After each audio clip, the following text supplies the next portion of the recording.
Hello दोस्तों, रोज़ की तरह ऑनलाइन लिखने ब्लॉग में सबका हार्दिक स्वागत है। सबके मंगल भविष्य की कामना के साथ दोस्तों, आज का पंचांग 24 अप्रैल 2024 दिन बुधवार, वैशाख माह की कृष्ण पक्ष की प्रतिपदा तिथि।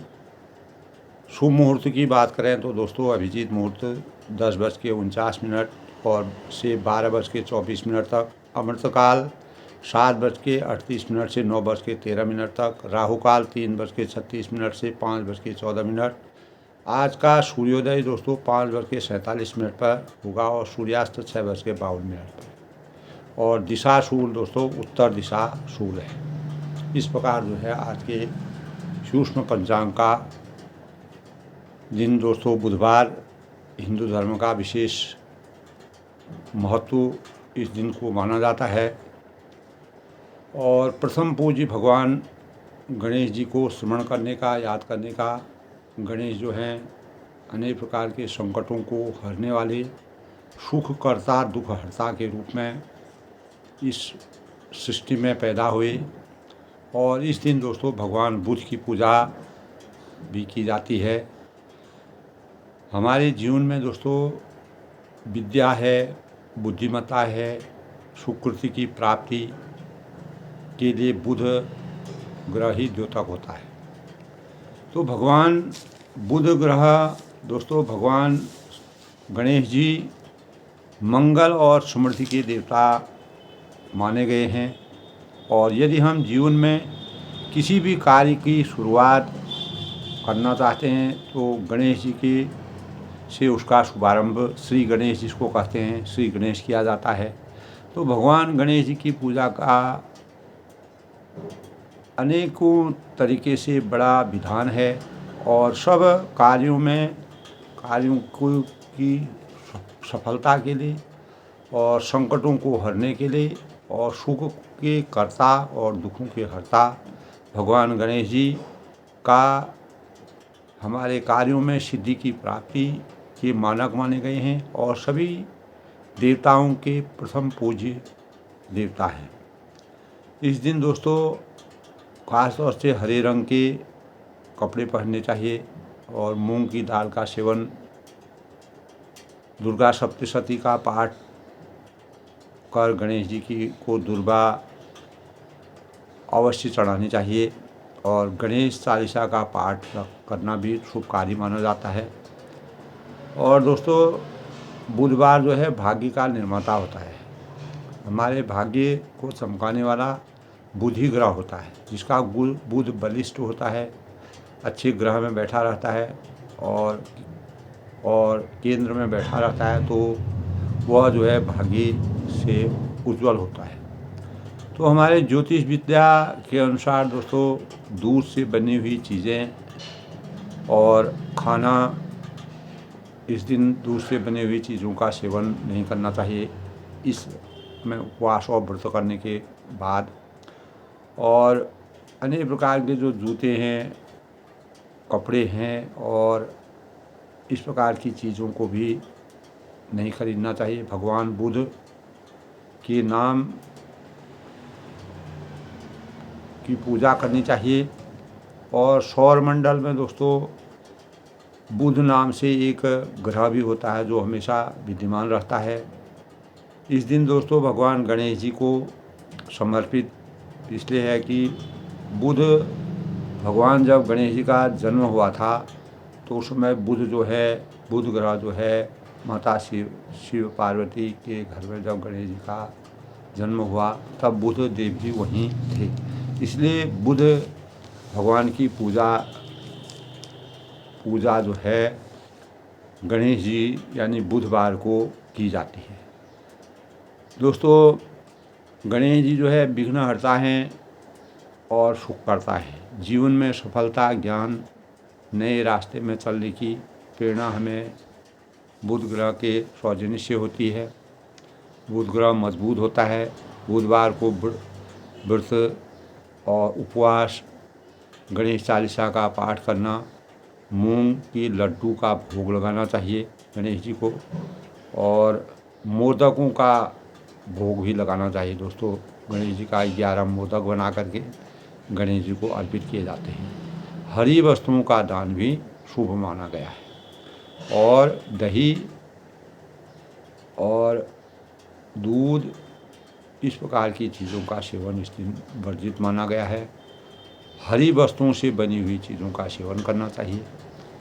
बुधवार का मंत्र है दोस्तों ओम ऐं ह्रीं क्लीं चामुंडाई बिच्चे 108 बार, ऐं ह्रीं क्लीं चामुंडाई बिच्चे 108 बार गणेश यानी बुधवार को जप करना चाहिए पूजा उपासना करते समय।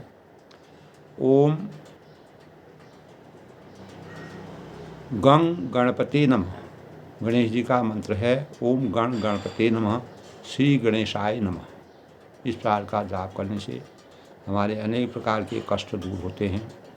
इस दिन व्रत उपवास करने से सुख शांति यश कीर्ति हमारे जीवन में मिलती है और अन्न से भरपूर जीवन हमको मिलता है।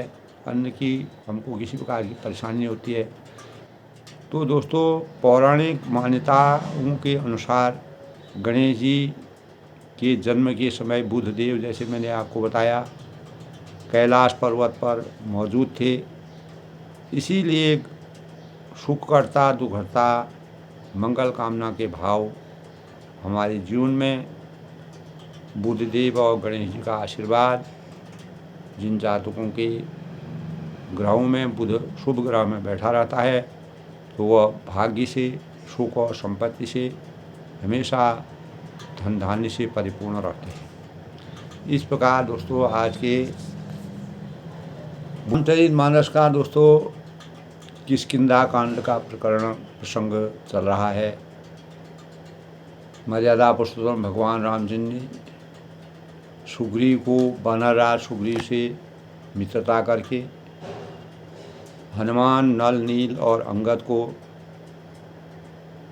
कृतार्थ करते हुए वचनबद्ध करते हुए संकल्पित करते हुए सीता जी की खोज के लिए मानवीय लीला को रचाने के लिए इस संसार के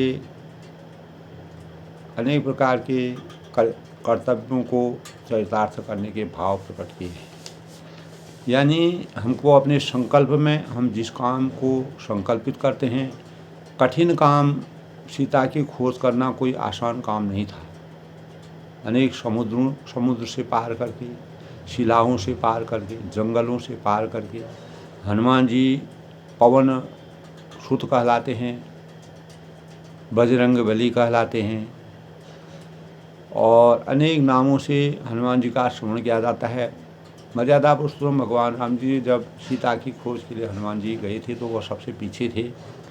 उन्होंने हनुमान जी को पूर्ण रूप से पूरा वृत्तांत समझाया और उनको शिक्षा दी कि ये मुद्रिका है। उनको मालूम था कि हनुमान ही वहाँ पर पहुँच सकते हैं, वहाँ तक पहुँच सकते हैं। तब हनुमान जी को उन्होंने मुद्रिका दे करके इसलिए दी कि सीता माता समझ जाएंगी कि ये रामचंद्र जी का चिन्ह है और वह ये राम के दूत हैं। जैसा ये बोलेंगे तो मुद्रिका को देख करके कोई अपनी निशानी दे करके उनके मन को संतुष्टि करने के भाव और विश्वास पैदा करने के लिए मुद्रिका को दिया, हनुमान जी को समझाया। दोस्तों मर्यादा पुरुषोत्तम रामचंद्र जी अंतर्यामी थे। अंतर्यामी होने के कारण ही उन्हें अनेक प्रकार के इस प्रकार के भाव रचे। तो रघुनाथ जी के चरणों में तब सुग्रीव ने अनेक प्रकार से याचना की। माया के स्वरूप में वो फंसे हुए थे। तो अनेक प्रकार से सुग्रीव ने माया का मनुष्य है, देवता हैं, मुनि ऋषि मुनि हैं, वो भी कभी कभी माया के जाल में फंस जाते हैं। ऐसा विषय आता है जैसे नारद जी माया के जाल में फंस करके रामचंद्र जी से जब उनको ज्ञान प्राप्त हुआ, वैराग्य प्राप्त हुआ, क्योंकि नारद जी ज्ञान के विपासु थे, सब कुछ जानते थे। तो मर्यादा पुरुषोत्तम भगवान राम जी चाहते थे तो वैराग्य लिए हुए मनुष्य है वो इस संसार के माया मोह के बंधनों में ना पड़े तो इसलिए उन्होंने नारद जी को अपना ज्ञान दे करके, संपूर्ण वृत्तांत बता करके नारद जी को मोक्ष प्राप्त कर किया। और तब सीता की खोज के लिए सुग्रीव जो वानरराज थे उन्होंने अनुरोध किया। और तब सुग्रीव ने जो है अंगद और हनुमान नल को से मंत्रणा करके सीता की खोज का प्रयास किया और वो अपनी अपनी जगहों को चले गए। तब नारद जी शिव जी जो है पार्वती जी से कहते हैं, देखिए भगवान रामचंद्र जी की ऐसी महिमा है जो अपरंपार है, जो अजन्मा है, अजेय है, जिसको कोई जान नहीं सकता है। वो इस संसार में अनेक प्रकार के रचनाओं को रचने के लिए, लीलाओं को करने के लिए मानव जीवन में अवतरित हुए और उन्होंने उसी प्रकार के भावों का संचार मानव कल्याण के लिए किया। तो दोस्तों, सद्गुण को पहचानने वाला जो गुणवान है वो बड़ा बड़भागी वही है जो रघुनाथ जी के चरणों में प्रेम करता है। ये बात जो है जामवंत जी ने अपने भावों से सबको यही समझाया कि हम बड़े भाग्यशाली हैं जो मर्यादा पुरुषोत्तम भगवान राम जी के काम को कर रहे हैं और सीता जी हर हालत में मिलेंगी, हम उनका खोज करेंगे। तो अंगद जब बहुत परेशान हो गए थे तब जामवंत ने उनको समझाया कि भगवान की ऐसी लीला है कि वह सबकी परीक्षा लेते हैं इस संसार में। जो परीक्षा में सफल हो जाता है वह काम हमेशा सफल हो जाता है, उस काम में सिद्धि प्राप्ति होती है। तो अनेक प्रकार से जो है वह परमात्मा के चरणों में सिर नवा के उन्होंने आशीर्वाद प्राप्त किया। तब उन्होंने सबसे पीछे जो है दोस्तों, यानी जो हनुमान जी को सबसे पीछे उन्होंने रखा। हनुमान जी को और वानरों की सेना को प्यास लग गई थी और उस प्यास के लिए उन्होंने वहाँ पर एक स्त्री के रूप में उनकी मूर्ति देखी और वहीं पर जल उनको प्राप्त हुआ और उन्होंने, वो बद्री वन कहलाता था, उन्होंने उस स्त्री ने उनको जल ग्रहण करने के लिए कहा। चारों तरफ कमल के फूल खिले हुए थे और ऐसी रचना जो है हनुमान जी ने दूर से ही पहाड़ से देखी और वह तुरंत वहाँ पर सभी बंदरों की सेना वहाँ पर आई, उन्होंने जल ग्रहण किया और अनेक प्रकार के रसीले फल वहाँ थे उनको उन्होंने ग्रहण किया। थके हुए थे और कंदराओं से, वनों से, अनेक पहाड़ों से भटकते हुए बंदर जो हैं सीता की खोज में आगे चल रहे थे। तो प्रभु की आज्ञा सिर पर धारण करके श्री राम जी ने युगल चरणों को उनकी ब्रह्मा महेश की वंदना करते हुए हृदय में धारण कर, जो स्वयं प्रभा नाम की जो स्त्री वहाँ पर बैठी थी वह बद्री का आश्रम को चली गई। तब वह, तो उसके बाद क्या होता है दोस्तों, उसके बाद जो है कल के प्रसंग में यहाँ विचार हैं कपिवन माही बीती अवधि काज कछु नाही, सब मिली करहीं परस्पर बाता बिनु सुधि लिए करब न भाता। तब सभी बंदरों में आपस में वानरों में बातचीत होती है। तब वह कहते हैं कि बानरगण मन में विचार कर रहे हैं कि अवधि बीत जाएगी अगर हम सीता की खोज, सीता माता की खोज नहीं कर पाएंगे। तो सब आपस में जो है बात करने लगे और सीता जी की खबर लिए बिना लौटकर हम कैसे जाएंगे, इस प्रकार के भाव उन्होंने व्यक्त किए। तब कहा अंगद लोचन भरी बारी, दुहु प्रकार भई मृत्यु हमारी, यहाँ न सुधि सीता की पाई, यहाँ गई मारे कपिराई। तब अंगद को अनेक प्रकार से चिंताएं होने लगी। दोस्तों, जो अपने कार्य में निपुण रहते हैं, अपने कार्यों में कर्तव्य पारायणता होती है, वो अपने कार्य के प्रति बड़े चतुर रहते हैं और वह अनेक प्रकार के उसके बारे में दूरगामी दृष्टि रखते हैं। परिणाम सोचते हैं, उस परिणाम का क्या होगा, निर्णय हमको कैसे लेना चाहिए, वचनबद्ध होकर के संकल्प लेकर के कार्य की सिद्धि प्राप्ति करना भी प्रासंगिक है दोस्तों।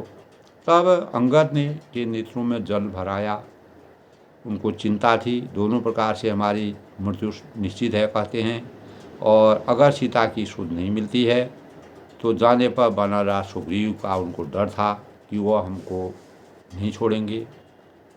तो पिता बधे पर मारत मोही राखा राम न्योहर की होई, पुनि पुनि अंगद कह सब पाही मरण भयं कसो संशय। अंगद के मस्तिष्क में अनेक प्रकार से संशय होता है, कर्ण के प्रसंग में था दोस्तों। तो वे पिता के वध होने पर भी मुझे मार डालते, और श्री राम जी मेरी रक्षा की है, वही शरणा उनके शरणों में मुझे पिताजी छोड़ गए हैं, इसमें सुग्रीव का कोई भी एहसान नहीं। और अंगद बार बार सबसे कह रहे हैं कि अब मेरा मरण है, इसमें कुछ भी संदेह नहीं, क्योंकि सीता जी की खोज नहीं होगी तो सुग्रीव मेरे को मार डालेगा। अंगद वचन सुनत कबीरा, बोल न सके नहीं कर बीरा नीरा, छन एक सूझ मगन हो रहे, पुनि अस वचन कह सब। तब वानर और वीर अंगद के वचन सुनते हैं और कुछ बोल नहीं सकते हैं, उनके नेत्रों में जल भर आता है और एक क्षण के लिए सब सोच में मग्न हो जाते हैं और फिर ऐसा वचन करने लगते हैं। क्या कहते हैं दोस्तों वचन? वह हम सीता के सुधि लीने बिना, हम सीता की सुधि लीने बिना, नहीं जैसे युवराज बिना, अस कहीं लवन सिंधु तट जाई, बैठी कभी सब दर्व दशाई। यानी हे सुयोगी युवराज, हम लोग सीता जी की खोज के लिए यहाँ बिना नहीं लौटेंगे, हर हालत में हमको सीता जी मिलेंगी। ऐसा कहकर लवण सागर के तट पर जाकर सब वानरों ने कुश बिछाकर उस कुश को अपना आसन बना करके वहाँ पर वह जम गए। तब जामवंत जो प्रवीण थे, विद्या बुद्धि में बहुत ही प्रवीण थी, उन्होंने कहा जामवंत अंगद दुख देखी। जामवंत ने जब अंगद के इस प्रकार के, क्योंकि कर्तव्य है, लक्ष्य को पूरा करना है, उन्होंने संकल्प लिया है कि कैसे न कैसे सीता जी की खोज करनी है। कही कथा उपदेश विशेष प्रकार से उनको उपदेश दिए। और तात राम कहूँ नर जनिमा न हूँ, निर्गुण ब्रह्म अजित सब जानूं। तब कल के प्रसंग में दोस्तों जामवंत जी कहते हैं कि अंगद का दुख देखकर उनको अनेक प्रकार से उनके अंतःकरण में परेशानी हुई।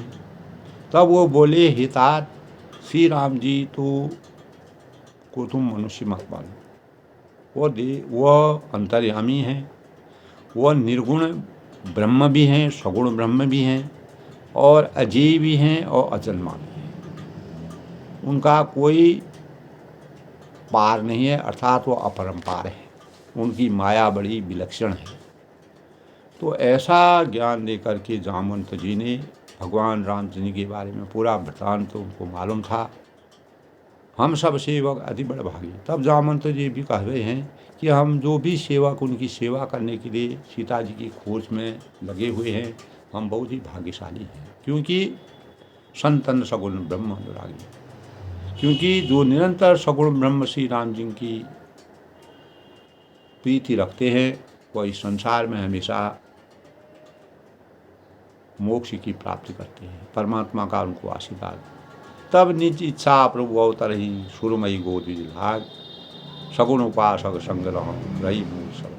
तब वह कहते हैं कि संसार में मर्यादा पुरुषोत्तम भगवान रामचंद्र जी देवता हैं, पृथ्वी है, गौ है और ब्राह्मण है, के लिए प्रभु अपनी इच्छा से किसी कर्म बंधन से नहीं अवतार लेते हैं।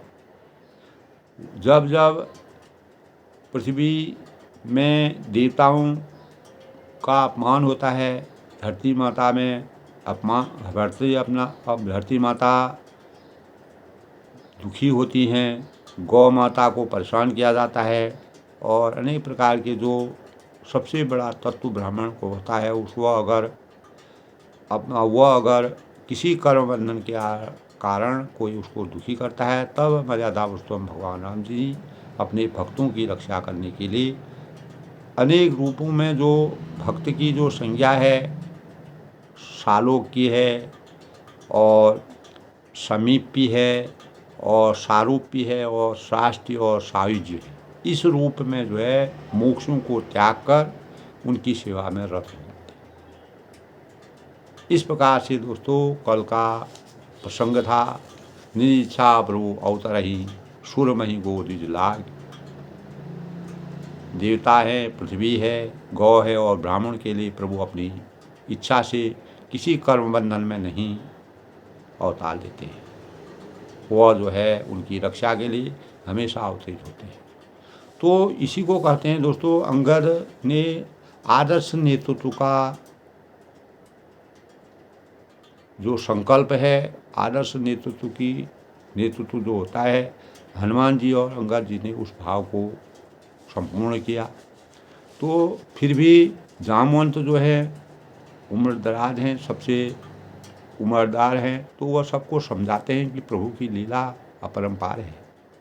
तो आदर्श नेतृत्व में दोस्तों किसी भी देश है, राष्ट्र है, समाज है, राजनीति या कोई राजा है, उसकी रक्षा और उन्नति के लिए राजा और जिसको जो राजा की रक्षा के लिए जो संकल्प दिया जाता है, जो कार्य के लिए कहा जाता है,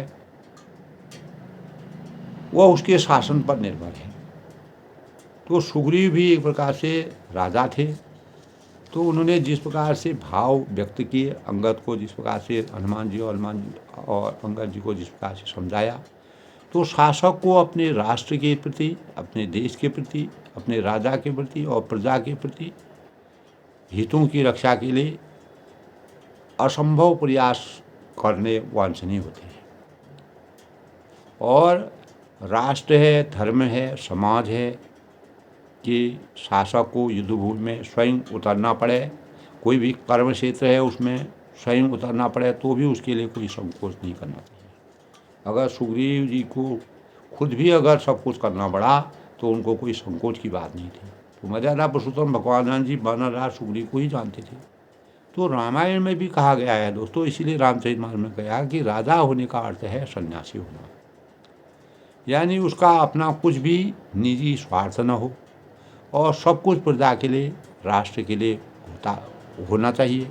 जो राजा अपनी प्रजा के लिए कोई भी त्याग नहीं कर सकता है, अपनी प्रजा से कुछ कर लेने के लिए अधिकारी नहीं होता है, और जिस राज्य में प्रजा की रक्षा नहीं होती है वह राजा नरक का भागी होता है।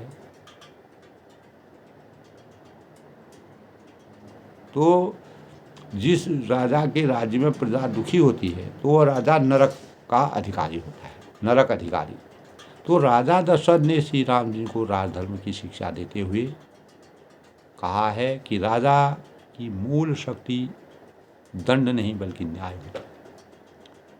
तो न्याय के अनुसार चलना, मर्यादा पुरुषोत्तम भगवान राम ने सबको न्याय की मर्यादा के अनुसार चलने का, इसीलिए उन्होंने बाली का वध करने का उन्होंने रचना बनाई, और वह भी न्याय संगत ढंग से उन्होंने किया। उनको हमेशा के लिए मोक्ष की प्राप्ति की। न्याय में दोस्तों किसी प्रकार का पक्षपात नहीं होना चाहिए, न्याय पक्षपात रहित होना चाहिए। तो किसी भी शासक को अपने हर एक निर्णय से एक आदर्श और मर्यादा को स्थापित करना चाहिए, क्योंकि राजा जैसा राजा होता है उसी प्रकार प्रजा भी होती है। तो यथा राजा तथा प्रजा, तो राजा और प्रजा अपने राजा को देखकर वैसा ही आचरण करते हैं जैसा राजा करता है। तो मत्स्य पुराण में दोस्तों इस प्रकार के भाव मैंने एक जगह पढ़ा था दोस्तों, कहा गया है कि राजा को शिकार और मद्यपान और द्युत कीड़ा का परित्याग कर देना चाहिए। ये तीन चीज़ें जो है हमारे जीवन के लिए अभिशाप है, और क्योंकि राजा में इन सब दुर्गुणों की उपस्थिति होने पर राष्ट्र की बड़ी हानि हो सकती है, राष्ट्र को उससे हानि का सामना कर पड़ सकता है और वह कल के दिन परतंत्र हो जाएगा। तो इसलिए राजा को न ज़्यादा कठोर हो और न ज़्यादा कोमल हो, समान भाव और न्यायप्रिय होना चाहिए। तो ज़्यादा कठोर और ज़्यादा कोमल हृदय नहीं होना चाहिए, और बल्कि राजा समय पर मृदु और समय पर कठोर होने के भाव उसमें होने चाहिए। जैसा परिवेश है, जैसी बात है, जिस प्रकार का न्याय देना है, उसी प्रकार से राजा को अपना निर्णय देना चाहिए। तो वह सभी लोगों पर विजय प्राप्त कर लेता है। अगर उस किसी भी राजा में इस प्रकार के, जैसे मर्यादा पुरुषोत्तम भगवान राम जी थे, उन्होंने जो उनको उनके माता पिता के द्वारा, जो प्रजा के द्वारा जो उनको जो कार्य दिया गया था, उन्होंने उसको भली भांति निभाया और अपने जीवन में 14 साल का वनवास उन्होंने राजा होते हुए भरत जी को राजपद दिलाया, जो उनके माता पिता की इच्छा थी। तो विदुर नीति के अनुसार राजा को देश की परिस्थितियों के विषय में संपूर्ण ज्ञान होना चाहिए। अगर ज्ञान की कमी होगी तो वह राजा जो है अवहेलना का पात्र हो जाएगा। तो दोस्तों, साथ ही उसे अपने राजकोष है, अन्य सब प्रकार के जो राजनीति जैसे चलती है, उसका पूर्ण ज्ञान उसको होना चाहिए। किस क्षेत्र में कितनी कमी है, कितनी ज़्यादा है, कैसे हमको बैलेंस करना पड़ेगा, उसका ध्यान राजा को होना चाहिए, जिससे कि अपव्यय पर अंकुश लगाया जा सके। किसी प्रकार का अपव्यय न हो, कोई गलत पैसा का यूज न करे, गलत नीति न करे, गलत मर्यादा न करे, किसी के लिए अन्याय न हो। तो न्याय संगत राजा, तभी कहा है, राम राज बैठे त्रिलोका, हर्षित भई गई सब सुख, रघुकुल रीत यही चली आई, प्राण जाय पर वचन जाय। तो आधुनिक समय में जो हम इस आज के परिवेश में अगर पुराने परिवेश से तुलना करते हैं, तो न वैसा राजतंत्र है, परंतु आज की लोकतांत्रिक जो व्यवस्था है में भी शासक हैं, अर्थात जो देश का नेतृत्व कर रहे हैं, उनमें एक आदर्श राजा जैसे सभी गुण होने चाहिए। अगर वह गुण हैं, वह सर्वविद्यमान है और वह एक राजा होने का हकदार है, तो तभी लोकतंत्र में कल्याण, राम राज्य की स्थापना हो सकती है। राज्य के रूप में हम और एक अच्छा कल्याणकारी राज्य बना सकते हैं, और देश और उसके लोग अपना संपूर्ण विकास करके देश की उन्नति कर सकते हैं, समाज की उन्नति कर सकते हैं। इसी प्रकार सुग्रीव जो थे, सुग्रीव को राजपद दिया गया। मर्यादा पुरुषोत्तम भगवान राम जी ने सुग्रीव को केवल सीता की खोज के लिए राजपद नहीं दिया था। अन्याय और अधर्म हो रहा था, उसकी धर्म की रक्षा करने के लिए, अन्याय को न्याय में परिवर्तित करने के लिए, मर्यादा को चलाने के लिए उन्होंने जो है बाली का वध उनको करना पड़ा। फिर भी बाली को उन्होंने मोक्ष की प्राप्ति की, और सुग्रीव को राजपद देने का ही कारण है कि इस संसार में परमात्मा जब अवतार लेते हैं, तो वह सच्चे भाव से लोक कल्याणकारी कार्य करते हैं। परमात्मा की नज़र में सब समान हैं और सबके लिए समान न्याय होना चाहिए। इस प्रकार के भाव हमको रामचरितमानस से, रामचंद्र की आदर्शों से, मर्यादा से ज्ञात होते हैं। तब जामवंत की जो बातें थी, सुग्रीव राजा थे तो उनकी मर्यादा के अनुसार चलना, उनको जो उपदेश दिए थे उनके अनुसार काम करना नितांत आवश्यक था। तब आज के प्रकरण में दोस्तों यही विधि कथा कहीं बहु भांति, गिरि कंदरा सुनि संपाति, बाहर होई देख बहु कीसा, मोहि आहार दीन जगदीशा। तब इस प्रकार जो है जामवान बहुत प्रकार से कथाएँ कर रहे हैं। जामवंत ने जो है बहुत प्रकार से उनको कथा करके सुनाया। यही विधि कथा कहीं सब भांति, गिरि कंदरा सुनि संपाति, इनकी बातें पर्वत की कंदरा में संपाति ने सुना। जो जामवंत ने जो उपदेश अपने साथियों को दिया, तो वह जो है संपाति नाम का एक था, उसने जो है कंदरा में वो छिपा हुआ था, उन्होंने उनके ज्ञान को सुना। तब बाहर होई देख बहू की सा। तब बाहर निकलकर उसने बहुत से बानर देखे संपाति ने। तो तब वह बोला कि मोह आहार दीन जगदीशा, जगदीश्वर ने, परमात्मा ने आज मुझको बैठे बैठे जो है बिना किसी परिश्रम के अब मेरे को आहार मिल गया है। वो अनेक प्रकार के लोगों की भक्षण करता था, खाता था, राक्षस था। तो संपाति ने ये सोचा कि आज मेरे को बैठे बैठे मेरे को आहार मिल गया है। शेर को भी बिना बैठे आहार नहीं मिलता है। परस्मेण ही सिद्धंति कार्याण न मनोरथे, नहीं सुप्त शिष्य बनी मुखी। तो शेर को भी जो है पूरे वन में भ्रमण करके अपनी इच्छा के अनुकूल शिकार मिलता है। और संपाति बोलता है कि मुझे आज बिना किसी परिश्रम के, बिना कोई चीज़ किए मुझे आहार मिल गया है। अनेक प्रकार के राक्षसों माया जो है जंगल में वन में थे। डर पे गीत बचन सुनि काना, अब भा मरण सत्य हम जाना। तब गीत के वचन कानों से सुनते ही सब जो है डर गए। जो जो वह था संपाति था, उसके वचन सुन करके डर पे गीत वचन सुन काना, अब भा मरण सत्य हम जाना। तो गीत के वचन सुन करके सब लोगों को संकोच हुआ और सचमुच भी उन्होंने कहा कि अब हमारा मरना नितांत है आ चुकी है, क्योंकि वह हमने जान लिया है। कभी सब उठे गीत कहाँ देखी। तब उस गीत को, उस सन्यासी को देख, संपाति, जो संपाति नाम का था, वो गीत, वह संपाति था, तो उसको देख करके सब वानर उठ खड़े हो। वानरों में बड़ी एकता होती है दोस्तों, झुंड के झुंड होते हैं, कोई उनको कुछ नहीं कर सकता है। तब जामवंत मन सोच विशेष, जब जामवंत ने गंभीरता से अपने मन में सोच विचार किया कि आखिर क्या किया जाए। तब कहा अंगद विचार मन माय। तब अंगद ने अपने अंतःकरण में विचार किया, सोचा, और धन्य जटायु सम कोई नहीं। इस संसार में जटायु के समान धन्य कोई नहीं है। यानी राम काज कारण तनु त्यागी। जटायु ने मर्यादा पुरुषोत्तम भगवान राम जी के कार्य को संपन्न करने के लिए रावण से इस प्रकार का युद्ध लड़ा, जो एक पक्षी होने के बाद भी उसने रावण के मार्ग में अवरोध पैदा किया। माता जानकी को वह हर के ले जा रहा था।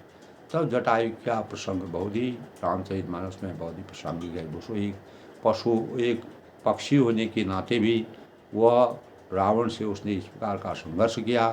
तो रावण वास्तव में आश्चर्य में पड़ गया कि एक पक्षी भी अगर रामचंद्र जी का ऐसा है तो उनकी शक्ति कैसे होगी। तो उसने रथ को रोक दिया, अपने पंखों के बल से उसने रावण के रथ को रोकना पड़ा। तब रावण ने अपना कृपाण निकाल करके उनके पर को काट दिया। तब भगवान मर्यादा पुरुषोत्तम भगवान राम जी जब जटायु को इस हालत में देख करके, अंत हालत में देख करके देखा, तो जटायु तब जीने योग्य नहीं था, क्योंकि मर्यादा पुरुषोत्तम भगवान राम जी उसको बचने के लिए, जीवंत करने के लिए कहा। लेकिन जटायु ने कहा, हे भगवान, आपके मुझे दर्शन हो गए, साक्षात दर्शन हो गए, मुझे आप मोक्ष की प्राप्ति कर दीजिए। तब रामचंद्र जी अपने हाथों से उसका क्रियाकर्म किया। तो ये प्रसंग दोस्तों पहले आ चुका है। तो ये जटायु की, तब जामवंत इस बात को याद कर रहे हैं कि वो जटायु धन्य है, जो इतना पक्षी होने पर भी जिसने मर्यादा पुरुषोत्तम भगवान राम जी के कार्य में इतना निपुण उसके भाव थे।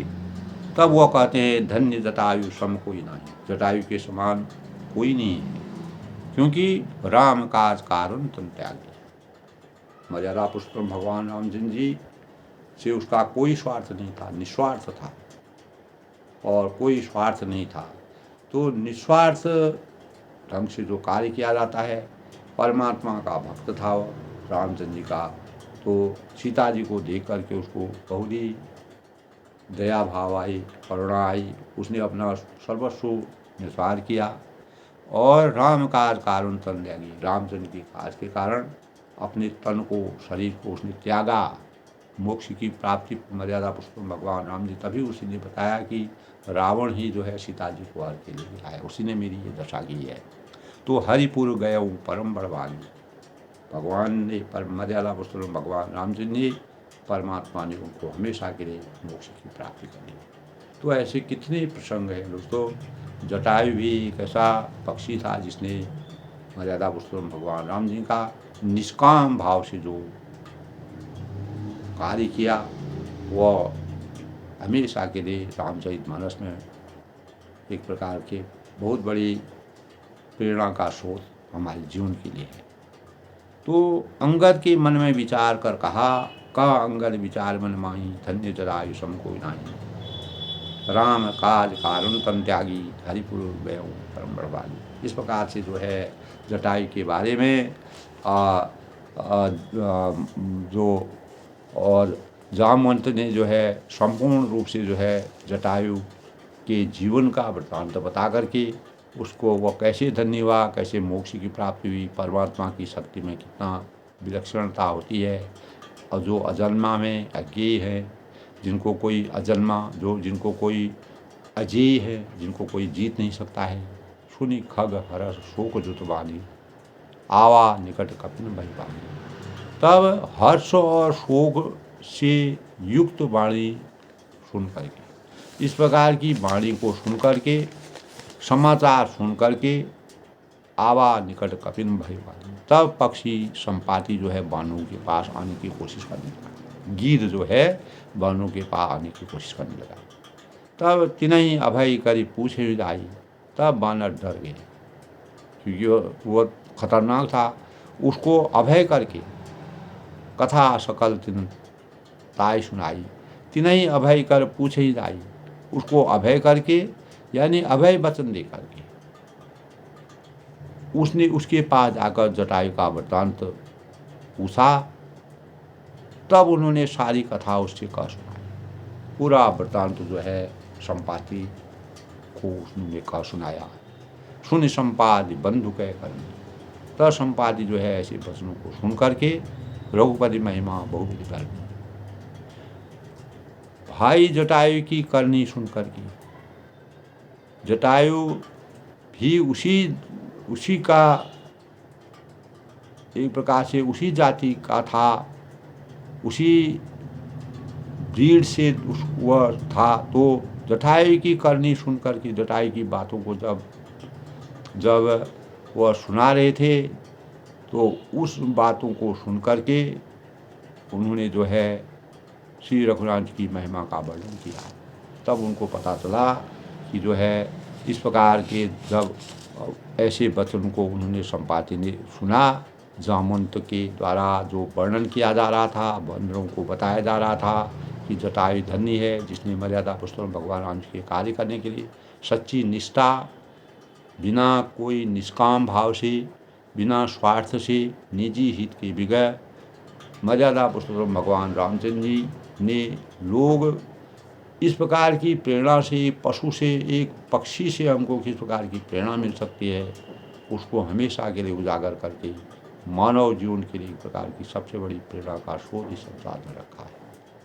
दोस्तों, सुनि संपाद, तब कहते हैं सुनि संपाद बंधु कह करनी। तब जटायु की जो करनी थी, जिस प्रकार का काम उसने किया, उसको सुन करके उसने जो है अनेक प्रकार से उसकी बात सुन के रघुकुल की महिमा, मर्यादा पुरुषोत्तम भगवान राम जी का वर्णन किया। जहाँ एक और बंदर उसे डर रहे थे, तो उन्होंने कहा ये तो रामचंद्र के भक्त हैं। मोहि ले जाओ सिंधु तटो, देव तिलांजलि ताई, बचन सहाय करे में पे होम को जाऊँ जाए। तब उसने कहा, संपादि ने कहा कि मुझे समुद्र के किनारे ले चलो और मैं जटायु को तिलांजलि दे दूँ, मैं भी उसको अंजलि दे दूँ, अपनी श्रद्धांजलि उसको दे दूँ, क्योंकि वचन सहाय करे में पैठों को दूँ। इस सेवा के बदले मैं तुम्हारे वचन की सहायता करता हूँ और अर्थात सीता जी कहाँ हैं सो बतला दूँगा और मैं पैठों खोजूँ जाई, जिसे तुम खोज रहे हो उसे पा जाओगे। मैं अगर तुमको रास्ता बताऊँगा, उनकी खोज का सही रास्ता बताऊँगा, तब संपाति ने कहा कि अगर मेरे से तुम मेरे को बताओगे तो मुझे समुद्र के किनारे ले डालो और मैं जटायु को श्रद्धांजलि देता हूँ। मेरे को उसके उसके उसकी प्रेरणा से मुझे अगाध रामचंद्र के प्रति भक्ति उमड़ गई है। अनुज क्रिया करी सागर तीरा, कही निज कथा सुनो कई वीरा। हम दो बंधु प्रथम तक आई, गगन गई कभी निकट बुलाए। तब समुद्र के तीर छोटे से जटायु की क्रिया करके संपाति ने अपनी कथा कहने लगा कि हे वीर वानरों सुनो। क्या कहा? हम दोनों भाई उठनी जवानी में एक बार आकाश में उड़कर सूर्य से निकट चले गए थे। तो तेज न सही सक सो फिर आवा, मैं अभिमानी रवि निर्भरावा। जरे पंख अति तेज अपारा, परे भूमि करे घोर अधिकारा। तब उसने कहा कि जटायु तेज नहीं, यानी वह जटायु तेज नहीं सह सका और इससे लौट आया, किंतु मैं अभिमानी था इसीलिए सूर्य के पास में चला गया और अत्यंत अपार तेज से मेरे पंख जो है जल गए और मैं बड़े जोर से चीख कर मार कर जमीन पर गिर पड़ा और अभी तक मैं यहाँ गिरा ही हुआ हूँ। सुने एक नाम चंद्रमा होगी, लागी लागी दया देख करे मोही। बहु प्रकार ते ज्ञान सुनावा, देह जनित अभिमान छुड़ावा। तब वह कहते हैं कि वहाँ चंद्रमा नाम की एक मुनि थी। उन मुनियों ने कहा मुझे देखकर उनको बड़ी दया आई, कृपा आई और उन्होंने अनेक प्रकार से मुझे ज्ञान सुनाया और मेरे देह जनित जो देह संबंधी मेरा अभिमान है उसको छुड़ा, उसमें हमेशा के लिए हाथ। तो दोस्तों, अभिमान हमारे जीवन के लिए अभिशाप होता है। तो त्रेता ब्रह्म मनुष्य तन धरे, तासु नार निशिचर पति बरहरे। तासु खोज पढ़ियों प्रभु दूता तिन्हें मिले में हो। तब वह कहते हैं कि उन्होंने कहा कि त्रेता युग में साक्षात परम ब्रह्म मनुष्य रूप में अवतरित धारण भगवान रामचंद्र जी करेंगे। उनकी स्त्री को राक्षसों के राजा हर ले जाएगा और उसकी खोज में प्रभु दूत भेजेंगे। उससे मिलने पर तू पवित्र हो जाएगा। इस प्रकार के जो चांद नाम का जो तन धरा हुआ था, मनुष्य रूप में जो ब्रह्म मनुष्य रूप में चांद नाम का था, उसने जो है इस प्रकार से मेरे को बताया। और जमै ही पंख करें जिमे चिंता, तिन्हीं दिखाए देवहूँ के सीता। मुनि कर गिरा सत्य भई आजू, सुनि परम मम वचन करहूँ। वह मुनि की जो चांद नाम का जो मुनि था, उस मुनि की बातों को सुन करके और तेरे पंख उग जाएंगे। अगर मर्यादा पुरुषोत्तम भगवान राम जी का दूत भेजेंगे, वह अगर तुमसे मिलेंगे तुम पवित्र हो जाओगे उन्हीं दूतों से और तुम्हारे पंख अपने आप निकल जाएंगे। तिन्हीं दिखाए देशों में सीता, और उन्हें तू सीता जी को दिखा देना। और मुनि कहाँ गिरा सत्य आजू, तो मुनि की वह वाणी तो सुनी। तब कहते हैं जा पर जाको सत्य सदेहु, तावरता को मिली कछु न संदेह। तो अगर पक्का स्नेह होता है तो वह उसको वैसे ही मिल जाता है। तो सत्य हुई और मेरे वचन सुनकर तुम प्रभु का कार्य करो। तब जो है मुनि की वह वाणी आज सत्य हुई और अब मेरे वचन सुनकर तुम प्रभु का कार्य करो। मैं जो कार्य करता हूँ, भगवान ने तुमको जो देखिए मर्यादा, भगवान रामचंद्र जी अपने आप रचना बना रखी है अपने आप उनको।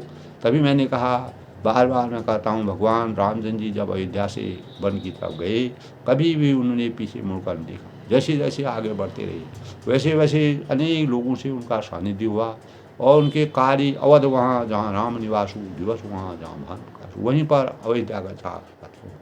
अवध के लोग बड़े अभागी हो गए जब रामचंद्र जी अवध को छोड़ा। तो सब लोग जो है आश्चर्य, सब लोगों का जीवन दुखित हो गया। तब वह गिरि त्रिकुट ऊपर बस लंका, तहाँ रह रावण सहज आशंका। तब उसने भेद बताया पूरा। तहाँ अशोक उपवन कह रही, सीता बैठी सोच रही। तब जो है वह गीधराज ने जो